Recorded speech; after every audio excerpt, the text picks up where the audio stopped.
Okay, we're gonna take notes on lesson 1.1. 1.1.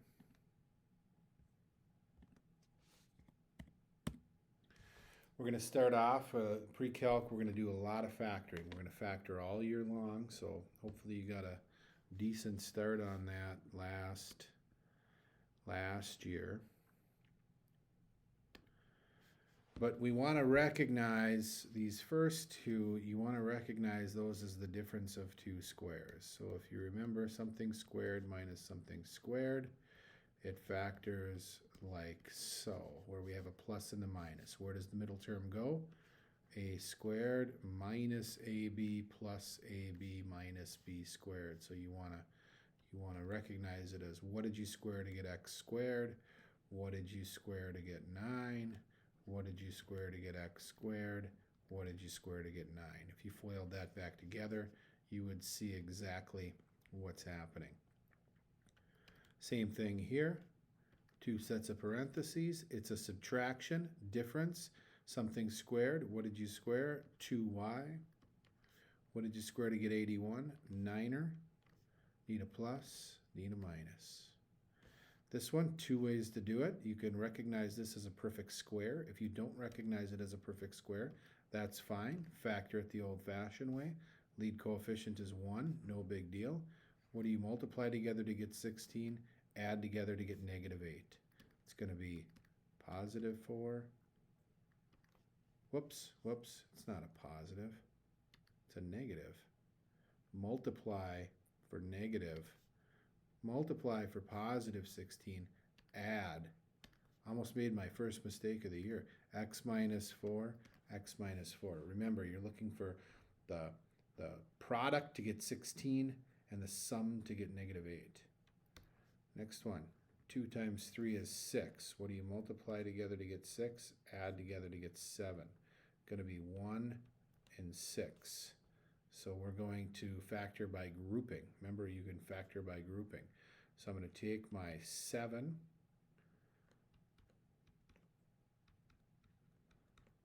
and we're going to group and group.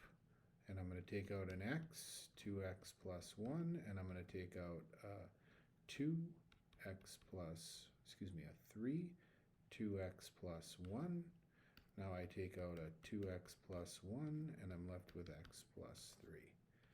2x plus 1, x plus 3. Okay, so that's the factoring by grouping. Last one, you got to watch out. That's a fourth, that's a squared, that's a constant. What do you multiply together to get negative 4? Add together to get negative 3. First of all, remember I split this into x squared and x squared, so that's different. And then we get minus 4 and positive 1. Now, they're going to try to trick you here because that's not the final answer. You could factor this one further into x plus 2, x minus 2, x squared plus 1. Okay, so there we have it. Good stuff. Good stuff. There's my answers. If you wanted to check me, I think I got them right. Mathematical model. Mathematical model is going to be, we can look at it numerically, numbers and data. We can look at it algebraically, formulas and equations. We can look at it graphically with a visual representation. We've seen lots of numbers lately with all of the COVID things in the paper. You probably ran into these and you didn't even want to. So it can approximate phenomena. Why should we have so many flights going? Have you ever gone to Menards on a Saturday morning? Why do they have every single checkout lane open? Because their data tells you that it's going to be very busy. Then other times you go at odd hours, maybe there's only 1 or 2 checkouts going. All of that is based on mathematical modeling. Zero property. If a product of real numbers is 0, then one of them has to be 0. The only way I can multiply things together and get 0 is this, if either this is 0 or this is 0. Now this only works when we're set equal to 0, and it only works when it's multiplication. So I take them apart, x plus 3 equals 0, x plus 5 equals 0, and I solve. X equals negative 3 or x equals negative 5. Those are my only 2 options. what makes this equal to 0? Set it equal to 0. X equals negative 1/3. What makes this equal to 0? X equals 11 over 2. So really I'm subtracting that over, dividing by 3. We can do that fairly swiftly. This is going to be very important. When a function or an equation is equal to 0, then all three of these are the same thing, equivalent. Whoops, I shouldn't have done that. Equivalent. Whoops, I need to erase. All three of these are going to be equal to the same thing. A root is a 0 is a x-intercept. They're all the same thing. If you're looking for a root, you're talking about something equal to 0. If you're looking for a 0, it's what makes it 0, which is exactly the same thing. And an x-intercept on a graph is going to be the value when y is equal to 0. So they all say the same thing. So if I was going to solve this, I can make it into this, set it equal to 0, x equals 0, x equals 3. And that's the zeros. That's the x-intercepts. If I was to graph this, it would cross at 0, 0, and 3, 0, and it would be a parabola opening up, which you saw in Algebra 2. And the roots are when it's set equal to 0. So these are interchangeable terms, and you're going to want to make sure that you understand they're asking for the same thing. They're basically asking for setting the equation equal to 0. Solve algebraically. If I was to solve this algebraically, I'm going to get it equal to 0. 2x squared plus 5x minus 12 equals 0.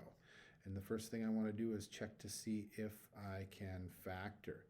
What do you multiply for negative 24 and add for positive 5?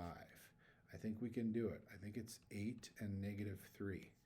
Because now I can go 2x squared minus 3x plus 8x minus 12 equals 0.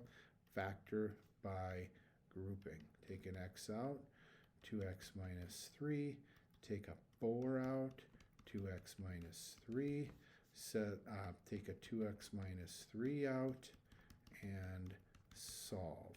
X is 3 over 2, or 1.5, and x is negative 4. That's solving algebraically. You always want to solve by factoring whenever you can. Now, can you solve this graphically? Two ways to do that. You could graph y equals 2x squared plus 5x equals 12, minus 12, and find where it crosses the x-axis. And it would cross at 1.5 and at negative 4. And it would open up like this, and it would be a parabola. That's one way to do it. You could also graph this. Whoa, whoa, whoa, whoa. You could also graph this, and you can graph this. So you can graph these two things plus 5x, and you can graph 12, and you find where they intersect, and they will intersect at those two spots. Solve this one. So I'm going to move the 4x over, move the 8 over, set it equal to 0, and I multiply negative 8 for positive 4. Oh my gosh, it doesn't work. So we need to remember the quadratic formula. X is equal to negative b plus or minus the square root of b squared minus 4ac all over 2a. And remember, the best way to use the quadratic formula, as we learned in Algebra 2, is to calculate the discriminant first, which is b squared minus 4ac, which is 4 squared minus 4 times 1 times negative 8, which is 16 plus 32, which is 48. So now when I go to calculate negative b plus or minus the square root of 48 all over 2a. So I get negative 4 plus or minus, the square root of 48 can be broken down into the square root of 16 and the square root of 3. So that's 4 root 3 all over 2. You could leave it like that. I'd split it up since they're all even numbers. Negative 4 over 2, negative 2 plus or minus 2 root 3. Now, that's the exact value. Exact values have simplified square roots. There is a decimal equivalent that you could type -2 plus 2 square root of 3 in your calculator and -2 minus 2 square root of 3 in your calculator and be okay. There's the book version of it. Here's what it looks like on an approximation. That's where they have the squiggly equal signs. And finally, oops, we have problem solving steps. Problem solving steps. Problem solving steps.